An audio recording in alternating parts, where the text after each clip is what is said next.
If you work with Donald Trump, if you're friends with Donald Trump, or even just closely associate with him, history shows you'll eventually be left out in the cold. It's a pattern we've seen again and again, and perhaps no one is learning that lesson more clearly right now than Elon Musk. After their public falling out, Trump not only went after Musk's businesses, but also turned his criticism toward him personally. This all escalated after the release of newly public tapes connected to Ghislaine Maxwell, where details resurfaced, raising fresh questions about Elon Musk's past ties to Jeffrey Epstein. That revelation is now colliding with Trump's own controversies, as the former president appears eager to target his old ally turned rival. We're going to break down what this means for Donald Trump's ongoing Epstein scandal and why the fallout could get even messier. But before diving in, if you're enjoying this content, don't forget to like the video and subscribe to the channel. It really helps us keep covering stories that others might overlook. Now let's set the stage with some important context, and for that, we turn to Chris Hayes. Between Donald Trump's former personal defense attorney, the guy that, tried to get him cleared of criminal charges, who is now the #2 at DOJ, that guy, Todd Blanche, and the convicted sex offender, Ghislaine Maxwell. She, of course, notoriously, famously, the longtime confidant and enabler, co-conspirator of the late child sex trafficker, Jeffrey Epstein. Blanche announced that the 6 hours of recordings and 329 pages of transcripts were being released today, quote, in the interest of transparency, although it's not clear that that's all of their conversation. More on that later. Missing from the transparency, of course, is the obvious question, why on earth would the Deputy Attorney General take a private meeting with a convicted child sex trafficker, who his boss, Donald Trump, has ties to, and then, as soon as she tells him what she told him, gets upgraded to a lower security federal prison? Now, that question remains unanswered. What we do know from the trove of materials it released is that much of the interview with Maxwell seems to be an attempt to support the narrative that, surprise, surprise, the Department of Justice and Donald Trump have been pushing. Nothing to see here. Never saw the president in any type of massage setting. I never witnessed the president in any inappropriate setting in any way. The president was never inappropriate with anybody. In the times that I was with him, he was a gentleman in all respects.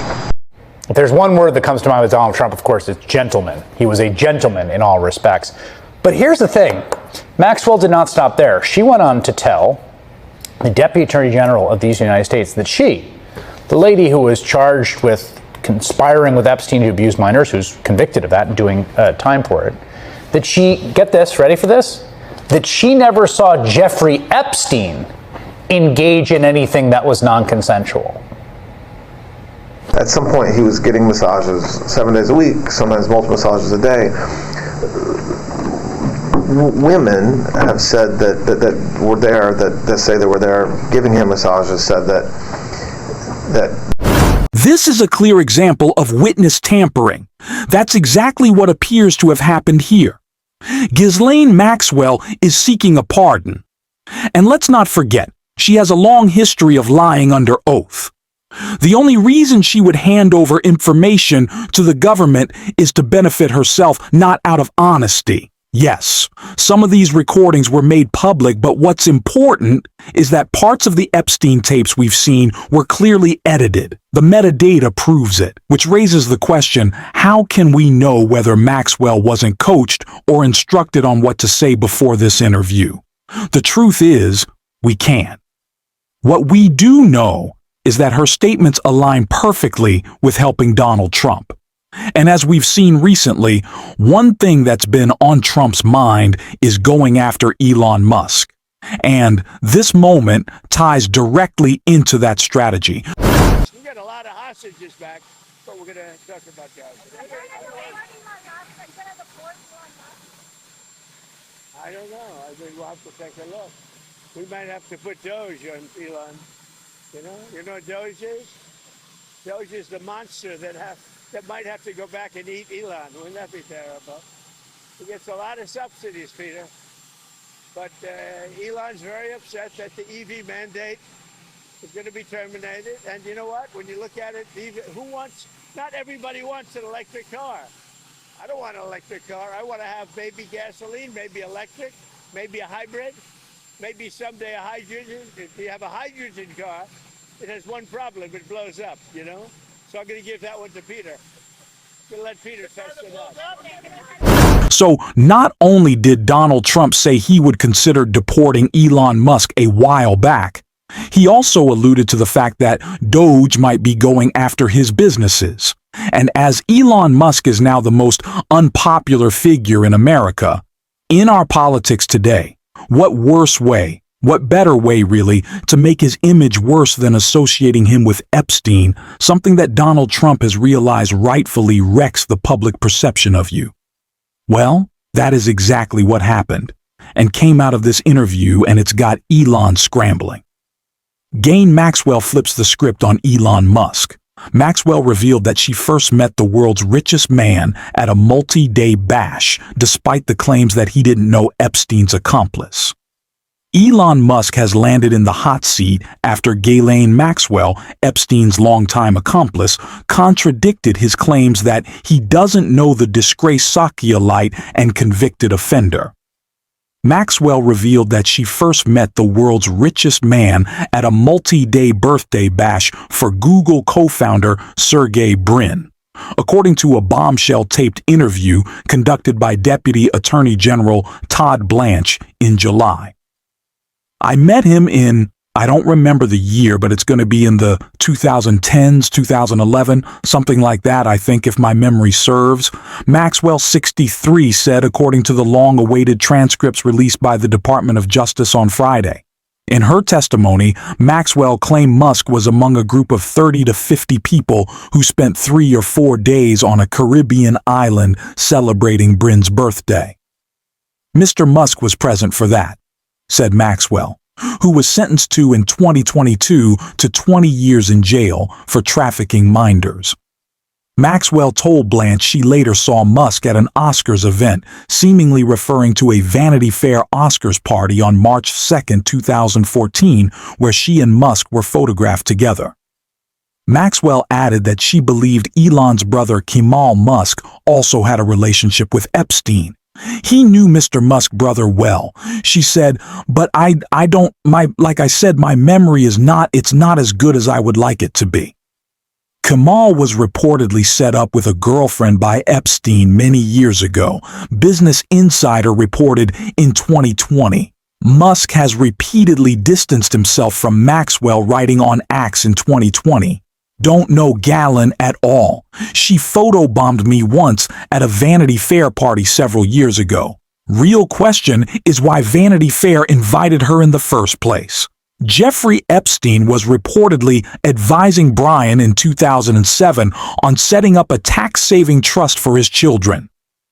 According to a 2023 report from the Wall Street Journal, Musk himself has a complicated history with a fellow tech titan in 2022. Musk denied having an affair with Brin's then-wife Nicole Shanahan, who would later become RFK Jr.'s running mate in the 2024 presidential campaign. Musk, of course, later deleted posts saying that he had gone too far, that he had written about Trump's relationship with E.P. Epstein. When asked about Musk recently, Trump told reporters that he's a good person who had a really bad moment. The connection between Elon Musk and Jeffrey Epstein appears deeper than many realize. And Donald Trump is now using it as a distraction from his own scandals. This also raises questions about what Musk may already know about the Epstein files. Were warnings given to him the same way they were to Trump? We don't know. What we do know is simple. Release the full files and let the truth come out. But instead, Trump is trying to silence anyone who speaks out. Exactly what Senator Bernie Sanders has warned about.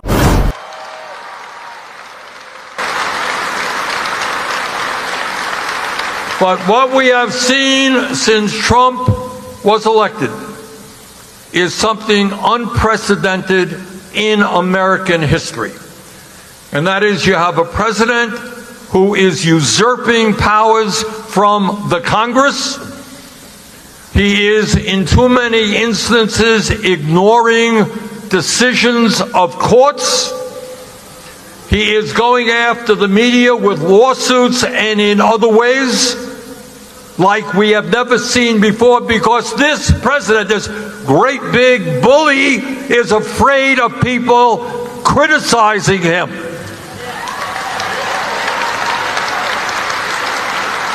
So, Mr. President, if you are afraid of criticism, get the hell out of politics.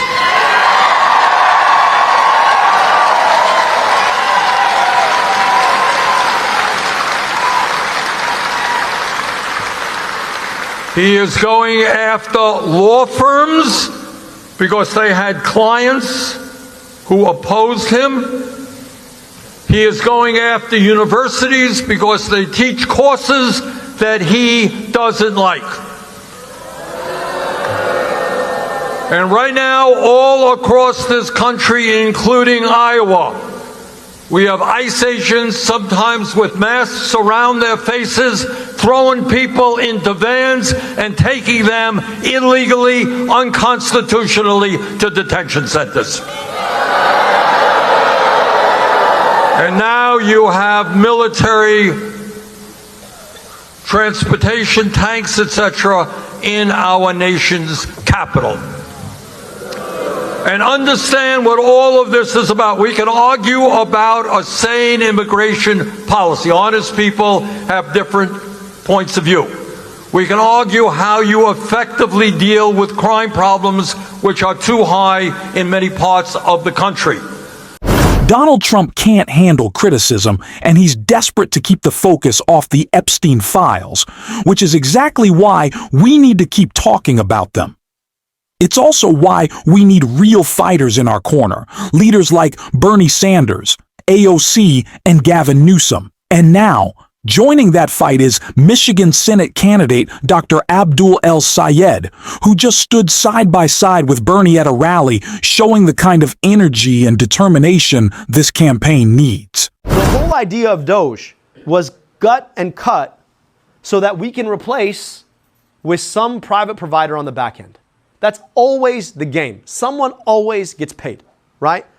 And I want us to see that, because part and parcel of what we all have to become resistant to is the games they play when they start saying the words waste, fraud, and abuse. Because their whole argument is anything that government touches is wasteful, fraudulent, or abusive. But what they want to do is bring in a corporation that offers the same service, but worse, right? For more money. But then they say, well, look, this is managed because it's managed on a market. Except for, right, you're the one provider that does this. You won a contract by lobbying government. So there's literally nothing efficient about this process, right? And you see it over and over and over and over again. If you're in Michigan, let me know in the comments if you're checking out Dr. Abdul El-Sayed. He's a true progressive. No corporate money, no AI PAC influence, just real conviction and moral clarity. This is the kind of leadership we need in the Senate. Even if you don't live in Michigan, consider supporting his campaign, because voices like his matter for all of us. We'll keep highlighting fighters like Abdul here every day. If you want to support that, hit subscribe, leave a like, and drop a blue heart in the comments. And until next time, I will see you soon.